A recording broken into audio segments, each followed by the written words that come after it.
Alright, this is round 2. Strawberry versus Mithost. This is pretty cool. Mithost is running heal bombs. Looks similar to last round's Unluckies, but his mercy is on the cleric, which I think is superior. This looks like true damage versus physical damage. Strawberry is running mostly physical damage. He has a lot. This Lancer is pretty cool. I'll talk about him later. Oh, interesting. This assassin actually is magical. Both of his choice skills are they do magic damage, and he's using sword. And this Blade Dancer is he's going to do a lot of damage with backstab. All right, so this Lancer is one of the more relatively recent hype trains, I guess. It's mostly used for support because his lance the skewer actually does like a lot by itself. He can do skewer and then he can just fear to proc bleed, or it can just finish people off. And since skewer has like a pretty long cooldown, he's free to do other stuff like with the other turns. So he can use Thorn's Aura, which isn't really useful in this stage. And critical weakness, which actually unfortunately isn't great, because critical weakness isn't good against heal teams because the heals also crit. So yeah, it's not the greatest. Alright, Mithost is playing much more patiently than Unlucky from the last round, so he's just keeping his guys behind. He's probably just going to do, now that his Phoenix Knight is first in line, he can do Phoenix Spirit and then move up. He might want to be careful because this will do a lot of damage. This guy has 180 attack with this one buff, and if this guy just stays still, he'll be first in line. If he gets a predict, that will do a lot of damage as well.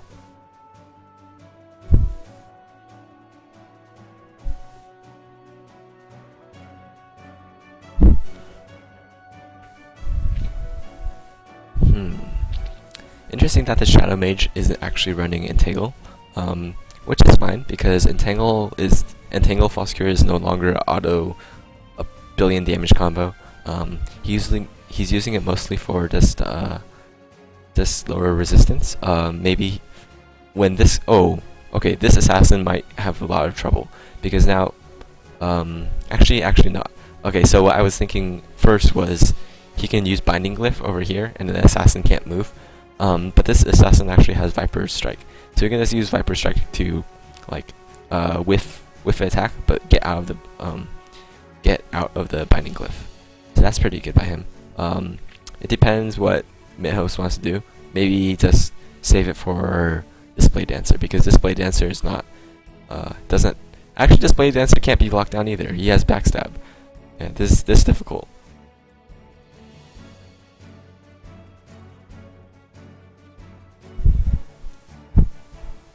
Yeah, he definitely can win a game with this team. If I don't know how I feel about life tap. Life tap is really good, but it's also really bad. Like if you can't capitalize off it, you just tanked in speed. All right, so he went for the Binding Glyph. Okay, this is a terrible spot for this Phoenix Knight, and this Phoenix Knight doesn't even have Phoenix Spirit up now. I think that was a great time to use Phoenix Spirit because he doesn't really lose out on speed, since he's not gaining speed anyways. So moving and using Phoenix Spirit when you're first in line is good. That being said, this Blade Dancer is actually really far, really isolated from the rest of his team. Like this guy has to move once. He has to use Viper Strike, and then it won't do anything for him afterwards. This guy has not done anything. He's not even in range to do a skewer. He has 3 range, but maybe you can skewer this guy, but I don't think this is a high priority target. The most important target on this team, Mithost team, is this Phoenix Knight. Mithost actually has negative resistance, which means this guy is going to do a lot of damage, but otherwise he's going to be fine. It's also running plus attack. So that means he actually can capitalize off of the life tap, which will be nice. One interesting thing with life tap, with stuff like life tap and Thorn's aura, is if you're critical weakness and you attack someone with Thorn's aura, the reflection will actually critical you as well. So critical weaknesses, I think, it does not work the same way as it does in most games.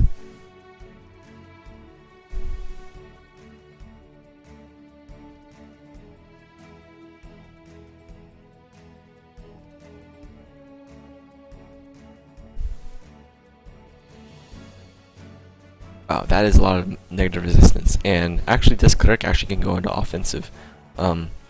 Maybe he's in the range for a staff. The thing is, I don't know if he wants to go into offensive or he wants to try to protect this. This Phoenix might be able to take care of himself by just using Phoenix Spirit this turn and then Blood Infusion the next turn. I don't know if this Blade Dancer can kill this Phoenix Knight in 2 turns. Okay. I hope that these guys' turns weren't skipped. Ow, that hurt. Okay. So this Phoenix Knight actually is not in any danger. And this guy maybe... Okay, yeah, so he was doing the same thing that's what I probably would have done. Try to go for this guy and fight offense with offense. Okay, at least their turns weren't skipped, which is nice. Alright, so this situation now is this assassin only can attack 1 target. Which is alright. I don't know what oh, okay. This Blade Dancer actually, alright, in terms of weak spots, this Blade Dancer is in a terrible position.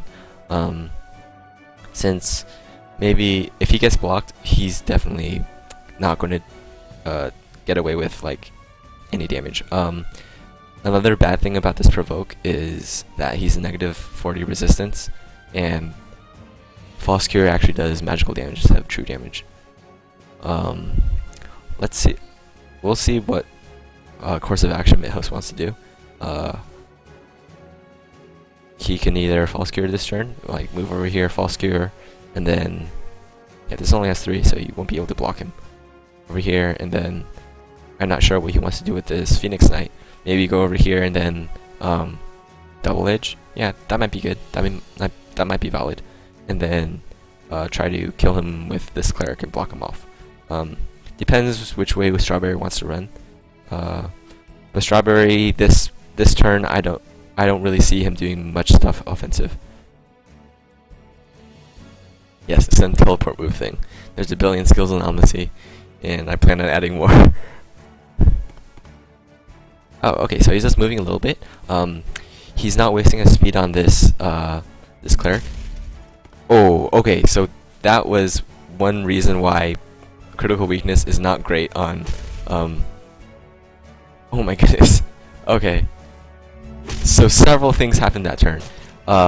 Strawberry saw opening to land critical weakness on Mithost's entire team, but kind of backfired on him because now the critical weakness benefited from all this stuff. All the heals. So he did. Now this Lancer is almost dead. And this Blade Dancer is half HP. Wow, that was a lot of damage. Because he used a blood infusion by himself, and then also a group heal. Yeah, that was a lot of damage. I actually like that move by Strawberry though. Just moving up and realizing that this Shadow Mage isn't a huge target. And he would rather kill this cleric. He's actually in range of it now too, so he can go over here and then slip and attack. Strawberry might be... I still would say that Strawberry is in an okay position, simply because this guy has critical weakness and all his heals are down. He'll be able to double edge, but double edge will crit himself too, and that is not good. Yep. Critical weakness makes everything hurt more. Or hurt less, depending on heal and stuff.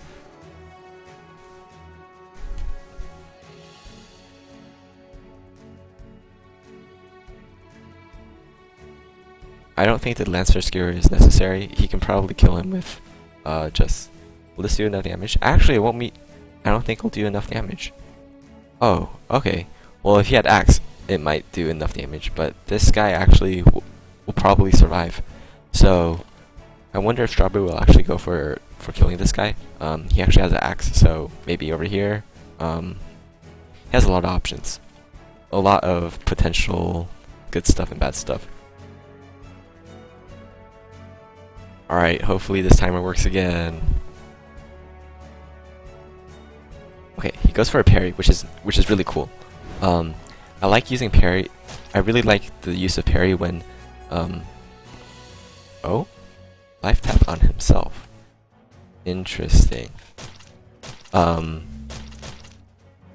Is he going to go over here and then attack? I'm not sure. Anyways, okay, back to the parry. This parry was alright. I actually like using parry as like a support move, which basically lets your high speed guy stay at high speed. So what he did was he parried, and then this assassin just stayed still and attacked. So that way he didn't lose as much speed, because he gets the speed bonus since the Blade Dancer is treated as the highest speed.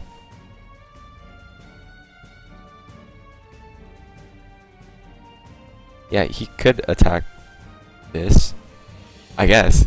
That would be pretty interesting. Yeah.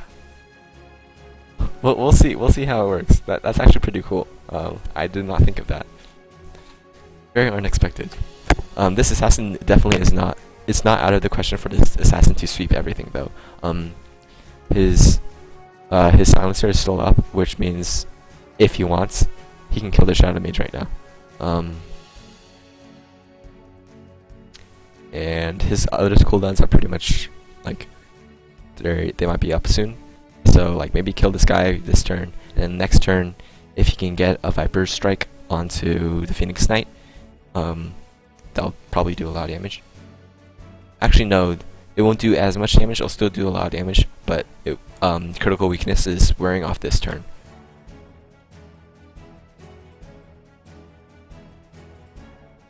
Alright, so I think he's opting to go to kill this Shadow Mage. And he doesn't reposition. Oh, ow. Okay, yeah, that's a really awesome combo. The double edge into Mercy. Alright. But again, it's not out of the question for this assassin to bring things back. Things are on cooldown. Like Mithost literally has no skills off cooldown. Everything is on cooldown. Group heal is off cooldown next turn, so unfortunately this assassin can't finish off this guy. But he can do a lot of damage to this Phoenix Knight. Unfortunately, that means I don't think he's going to be able to kill this cleric next turn. All right, so let's see. This double edge actually will do extra damage to the Phoenix Knight as well because of the poison. But I think he'll be able to still stay alive. It really depends. This is actually a fair matchup. Like one assassin with everything off cooldown, well, most things off cooldown. The cleric is going to be alive though after this round, or yeah, after this turn, because group heal will probably heal both of these guys, unless Mithost acts a little bit greedy. I wouldn't though, because when it's 2 versus 1, you just need to make sure you stay alive, and just make the speed advantage. Let the speed advantage take over. We'll see. We'll see if Strawberry actually goes for like a predict. If I were Mithost, you actually have to attack and then get out of there, because this sword is free. Like he can do a sword attack right now, and it's free. Okay, well, The reason why the sword attack is free is because he's last in speed, and then he'll do 30 damage. He'll get minus like 35 speed, but then since he's last in speed, he'll get plus 30 speed because he didn't move. So he missed out on some free damage, but it's fine.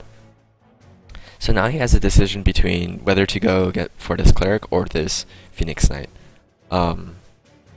There's good arguments to go for both. For either. This because it's poison, and this because you just want to kill this quickly. I guess the cleric is less high priority because now all the skills are still on cooldown, and this you might be able to kill that within 2 turns. I don't know. Tough decision.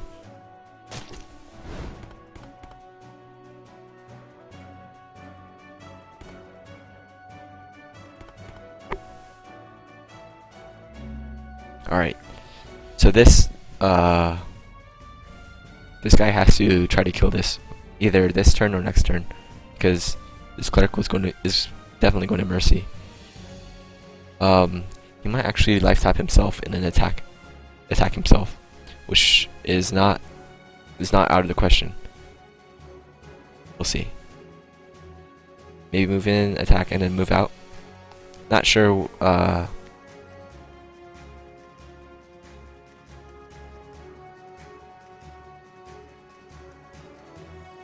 What could be pretty cool is if he moves like 1, 2, maybe over here, even though it's on blight, and then move the Phoenix Knight up with this on left tap, and then attack the cleric, and then suck some HP, and then hit the assassin. Maybe that could work.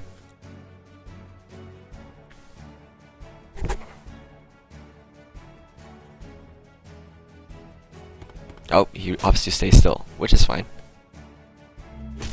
Ooh, ouch. Okay, that's why you have to move backwards against a heal bomb.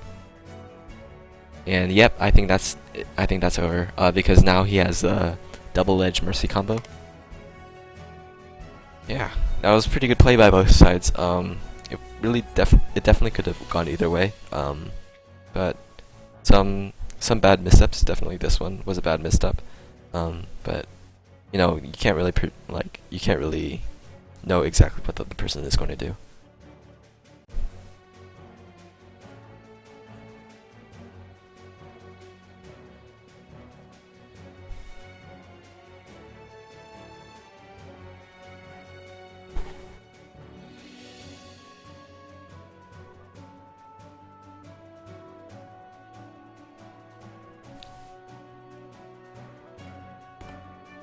Yep. All right, it's over. All right, Mithost wins over Strawberry.